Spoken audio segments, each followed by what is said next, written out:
జై వీరబ్రహ్మ జై గోవిందమాంబ జై. నేను మీ కృష్ణమాచార్య శ్రీ బ్రహ్మపదం. 2024 సంవత్సరం జూలై మాసం కుంభరాశి వారి యొక్క రాశిఫలం. శివాయ బ్రహ్మణే నమ, వీరబ్రహ్మేంద్ర స్వామినే నమ. ఒకవైపు ఏమో గోచార వశాత్తు లగ్నంలోని శని భగవానుడి యొక్క సంచార స్థితి, ప్రశ్నాశాస్త్రాన్ని అనుసరించి చూస్తే రాహు సంబంధమైనటువంటి స్థితి.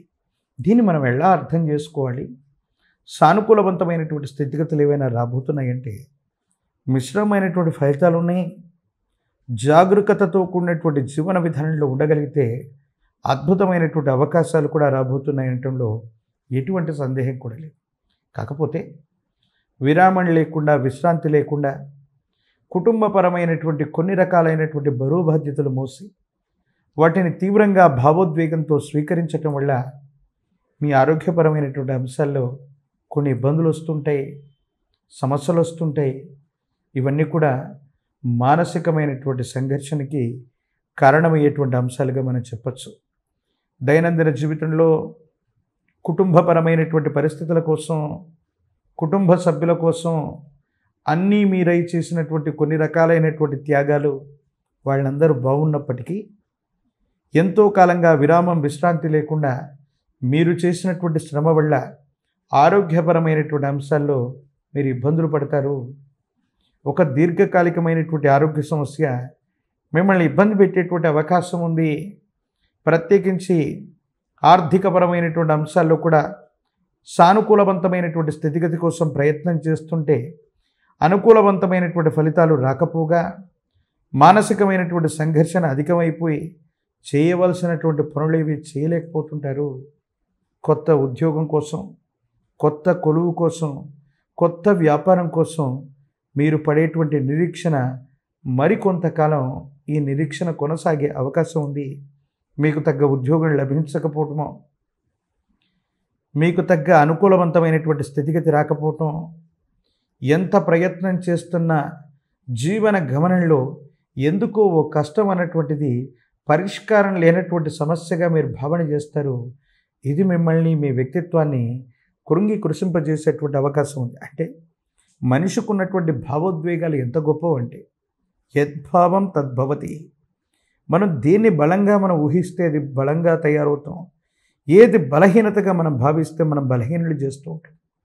అలాగే ఈ సందర్భంలో మీరు ఆలోచించేటువంటి ఆలోచన విధానంలో మీరు చేసేటువంటి ప్రయత్నం సరిగ్గా లేకపోవటం కారణంగా సానుకూలవంతమైనటువంటి అంశాలు రాకపోగా మానసికమైన సంఘర్షణ అధికమైపోయి ఏం చేయాలో అర్థం కాక, ఏమవుతుందో తెలియక సంఘర్షణతో కూడిన జీవన విధానంతో ఉంటారు.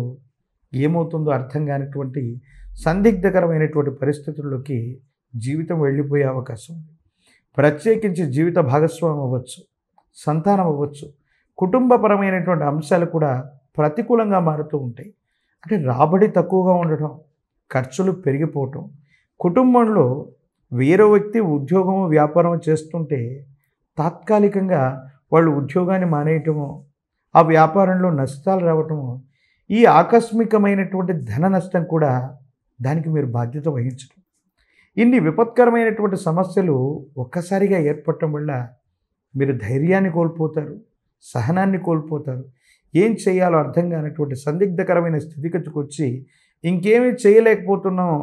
సంఘర్షణతో కూడిన జీవన విధానం వల్ల మన జీవన గమనం మొత్తం కూడా ఇబ్బందికరంగా ఉందని మీరు అనుకుంటుంటారు. అందుకే చెప్తున్నాను, యద్భావం తద్భవతి. మీరు బలాన్ని ఊహిస్తే బలవంతులుగా ఉంటారు, బలహీనతని ఆపాదన చేసుకుంటే బలహీనులుగా మనం తయారవుతూ ఉంటాం.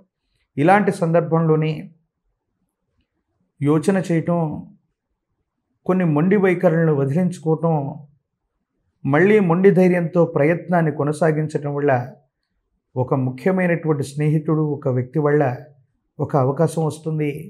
మళ్ళీ కొత్త ఉద్యోగం, కొత్త వ్యాపారం, వృత్తి వ్యాపార సంబంధమైనటువంటి స్థితిగతుల్లో కోల్పోయినటువంటి స్థానాన్ని మళ్ళీ పొందడానికి మీరు చేసేటువంటి ప్రయత్నాలు సఫలీకృతమయ్యేటువంటి అవకాశం ఉంది. ప్రత్యేకించి ఆర్థికపరమైనటువంటి అంశాలు, ఆరోగ్యపరమైనటువంటి స్థితిగతులు, మానసికమైనటువంటి సంఘర్షణలు, ఈ మూడిటి మధ్యనే ఈ మాసం మొత్తం కూడా నడుస్తుంది. కాబట్టి భావోద్వేగపూరితమైనటువంటి చర్యల పట్ల జాగ్రత్తగా ఉండండి. అనుకూలవంతమైన ఫలితాన్ని తప్పకుండా మీరు పొందుతారు. విద్యార్థులకి ఏకాగ్రత ముఖ్యం. పరీక్షా సమయాల్లో వచ్చు ముఖ్యమైనటువంటి సందర్భాల్లో ఏకాగ్రత లోపించడం వల్ల కొన్ని ప్రతికూలవంతమైనటువంటి పరిస్థితులు ఉన్నాయి. వివాహం కానటువంటి స్త్రీ పురుషులు కొంతకాలం మళ్ళీ వేచి చూడవలసినటువంటి పరిస్థితులు ఉన్నాయి. రాజకీయపరమైనటువంటి రంగాల్లో ఉన్న వాళ్ళకి, ప్రజా సంబంధమైనటువంటి పదవుల్లో ఉన్నటువంటి వాళ్ళకి కొంతకాలం నిరీక్షణ మాత్రం తప్పేటట్లు లేదు. ఏది ఏమైనా ఇది ప్రతికూలవంతమైనటువంటి గ్రహగతులుగా మీరు భావన చేస్తూ ఉన్నా ఇది సానుకూలవంతమైనటువంటి అంశాలతో నిండినటువంటి మాసమే. మీరు తీసుకునేటువంటి నిర్ణయాలే ఇది అనుకూలంగానూ ప్రతికూలంగానూ మార్చేటువంటి అవకాశం ఉంది. కాబట్టి సానుకూలవంతమైనటువంటి స్థితిగతుల్లో ప్రయత్నం చేయండి. యోగదాయకమైనటువంటి ఫలితం తప్పకుండా వచ్చేటువంటి అవకాశం ఉంది. ప్రత్యేకించి ఏలినాటి శని లాంటి తీక్షణమైనటువంటి ఘడియలు నడుస్తూ ఉన్నప్పుడు హనుమంతుల వారు ఆంజనేయ స్వామి వారికి సంబంధించినటువంటి చాలీసా అవ్వచ్చు, హనుమంతుల వారికి సంబంధించిన స్తోత్రాలను చదువుకుంటున్న యోగదాయకమవుతుంది. స్వామివారి యొక్క విశేషవంతమైనటువంటి గంగ సింధూరం లేదా చందనాన్ని అనునిత్యం కూడా ధరింపజేసుకునేటువంటి ప్రయత్నం చేయండి. మరిన్ని యోగదాయకమైన ఫలితాలని మీరు పొందుతారు. ప్రత్యేకించి మీరు పూజించేటువంటి గ్రామదేవత, మీ కుటుంబానికి సంబంధించిన మూలమైనటువంటి ఇలవేల్పు దేవతా స్వరూపాలు. ఇలవేల్పు యొక్క కరుణ ఉంటే ఎన్ని విపత్కరమైనటువంటి సమస్యలు రావచ్చునుగాక వాటి నుండి కూడా ఇలవేల్పు గట్టెక్కించేటువంటి అవకాశం ఉందని పెద్దలు చెప్తూ ఉంటారు. కాబట్టి ఇలవేల్పుకు సంబంధించినటువంటి మొక్కులు, ఇలవేల్పు దేవతా స్వరూపాల యొక్క ఆరాధన కూడా మీ దైనందిన జీవితంలో సానుకూలవంతమైనటువంటి ఫలితాలకి తప్పకుండా కారణమయ్యేటువంటి అవకాశం ఉంది. మరిన్ని వీడియోలు చూడటానికి గాను మన ఛానల్ని లైక్ చేయండి, షేర్ చేయండి, తప్పకుండా సబ్స్క్రైబ్ చేయండి.